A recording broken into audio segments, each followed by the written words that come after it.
That's the part the official narrative won't tell you. While the Tifosi painted the grandstands red, hoping for redemption, Ferrari's SF25 was already out of the fight. Not on race day, not even in qualifying. The real defeat happened in the simulator, in a decision room, when they chose to go all in on a setup that exposed the car's deepest flaw. Yes, Ferrari came to Monza with a bold, ultra-low downforce package, the kind of configuration that screams top speed on the straights. And for a few fleeting moments, it worked. They were flying past McLarens and even Red Bulls with 6 to 7 km/h advantage on the main straight.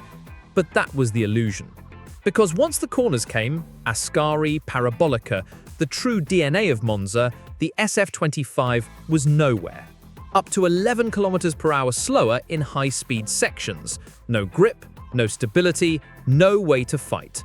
What was meant to be a homecoming became a public exposure of design limits that no engine map or DRS trick could hide. Ferrari didn't just get outpaced, they got out-engineered. And inside the garage, behind the forced smiles, some knew it. The silence on the radio said more than any strategy debrief. Monza didn't lie, it just revealed what Maranello tried to hide. Ferrari didn't bring updates to Monza. They brought a bet, a technical all-in on a car that couldn't carry its own weight in corners. The philosophy? Strip the SF25 of drag, go full efficiency, outspeed everyone on the straights and pray the corners don't bite back. But Formula One doesn't forgive prayers, it punishes imbalance. The engineers knew the risks. With such an unloaded rear, the car would skate through the turns. But they hoped the gains on the straight, a 6 km/h edge over McLaren, 3-4 over Red Bull, would compensate. It didn't, because Ascari and Parabolica don't care about top speed. They demand downforce, they demand trust. And the SF25 offered none. Worse, this wasn't just a setup failure, this was a mirror. A track exposing the truth behind a concept that's been fragile all year. At Silverstone, it was disguised. In Baku, it was masked. But Monza tore the veil off. And here's the twist. Red Bull followed Ferrari's low-downforce route too, but with one key difference: they could afford to. Their underfloor stability and platform control made the same setup work for them, not against them. That's the problem no one in red wants to say aloud. This car's DNA is flawed, not just this weekend, fundamentally. It sounds heroic, top speeds unmatched, a rocket down the main straight. But here's the brutal irony. Ferrari was fastest where time doesn't win you races, and slowest where every tenth bleeds you dry. From lap 1 to lap 20, the SF25 showed exactly what was wrong. Yes, it was 6 to 7 kilometers quicker than the McLaren through speed traps. On paper, impressive. But in Ascari and Parabolica, it was trailing by 10 to 11 km/h. That's not just a small deficit, that's a chasm. And it cost them 2 to 4 tenths per lap compared to Piastri and Verstappen. And while Red Bull and McLaren danced through the corners with balance and grip, Ferrari's drivers were fighting the wheel. The car lacked confidence, not just in the data, but in the radio messages. Words like unstable, slippery, can't commit. Because in F1, speed is useless if you can't trust your car. And that trust vanishes the moment you're braking at 320 km/h into a curve and the rear end whispers, "You're on your own." That's what Charles and Carlos were dealing with. And remember, they were pushing, not saving tires, not cruising, they were trying to fight. That makes the numbers even more painful. You didn't see it on the broadcast, you barely heard it on team radio, but the SF25 was bleeding grip, not from wear, but from panic. Ferrari's setup, starved of downforce, created a paradox. Less aero load meant less pressure on the tires, which should help with degradation. But in the first stint, both drivers overheated the softs. Why? Because they were overdriving, trying to compensate for the car's lack of cornering speed. By lap 10, Charles was already reporting loss of traction mid-corner. Carlos, same story. Not because the tires were worn out, but because they were thermally unstable. The softs gave initial grip, masking the flaw. But once heat built up, the balance broke down. Fred Vasseur said it after the race, "We were missing 1/10 to McLaren. Maybe on paper, but in reality the tyre behaviour told a much darker truth. Ferrari was chasing performance on the edge of a cliff, and that cliff was temperature. Strangely, this weakness turned into a late race strength. Carrying less speed into corners meant the SF25 wasn't stressing the tires as much. That gave them consistency, but not pace, not where it mattered. It wasn't a tire problem, it was a car confidence problem, and that's far harder to fix. Forget the headlines. The real story of Monza was told in the data, and it's brutal. After lap 20, once the tires had settled and the early chaos was gone, the SF25's deficit became crystal clear. In fast technical sections like Ascari and Parabolica, Ferrari was losing up to 11 km per hour to Red Bull. Against McLaren, still 6 to 8 km per hour. These aren't small differences. That's the gap between fighting and watching.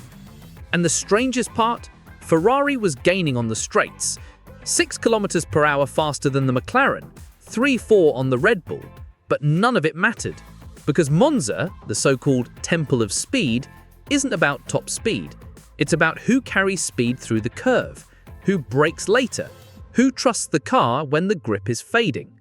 On average, Ferrari was losing 0.25 seconds per lap to Piastri. Against Verstappen, over 0.4.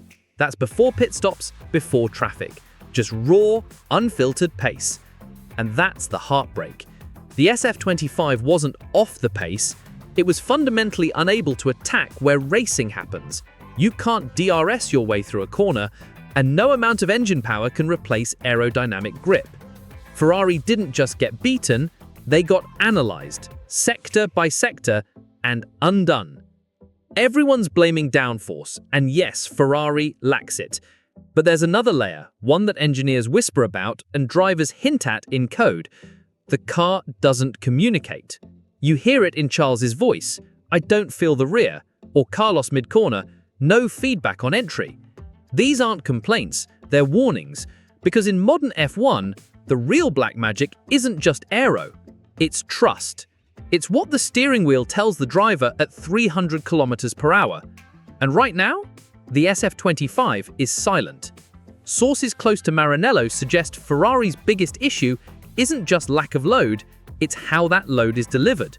The rear end feels nervous, power steering maps aren't giving consistent resistance, suspension isn't reacting predictably on curb exits. That's not just balance, that's confidence decay. Compare it to McLaren. Even when unstable, Piastri and Norris know why. The car gives clues. The Ferrari, it hides them. And a hidden problem is a dangerous one. This isn't a setup fix, it's a philosophy issue. If the drivers can't predict what the car will do, they can't attack, no matter how fast it is on paper. And that's why Monza felt like déjà vu. They smiled for the cameras, they waved to the Tifosi, but in the paddock you could feel it, the silence after the storm. Ferrari didn't just lose a race, they lost belief. Leclerc was the first to show it, not in words but in tone. After the race his voice was flat, not angry, not disappointed, just hollow. He spoke of a step forward and understanding the limit, but inside the debrief, one insider said it plainly. He doesn't believe the car can fight anymore. Science, always the warrior, pushed hard, tried moves, hung on. But even he admitted it was the maximum they could do. And when a driver says that after finishing 6th, at home, that's not strategy talk, that's emotional resignation. In the garage, tensions were high. Not screaming, something worse, restraint. The kind that comes when everyone knows the truth, but no one wants to say it first. Even Fred Vasseur, normally the calm pragmatist, was unusually defensive in the press, talking about missing a 10th, when everyone in the room had seen the real gap. Monza was supposed to be a turning point. Instead, it became a mirror, and no one liked what they saw. Here's the part that hurts the most. Monza wasn't a one-off. It was a preview. The SF25 wasn't just unfit for Monza, it's misaligned with the entire DNA of modern F1. Low degradation tracks, long corners, high-speed aero sensitivity, they're everywhere. And if Ferrari couldn't win here, with home support, low tyre wear, and their most aggressive setup of the year, where will they? This weekend exposed more limitations. It exposed philosophy. While McLaren built a car that thrives under pressure and adapts mid-race, Ferrari gambled on straight-line speed and got cornered by reality. Even Red Bull, who mirrored Ferrari's low drag direction, still had enough underbody stability to control the race. That's not just aero, that's architecture, ground effect performance, years of groundwork Ferrari hasn't matched. So now the question echoes through Maranello. Is this a setup flaw or a concept failure? Because after a season of almosts, of just missing that last tenth, Monza stripped away the excuses. The SF25 is fast until it has to turn. And in a sport where races are won in the corners, that's not a weakness, that's a warning.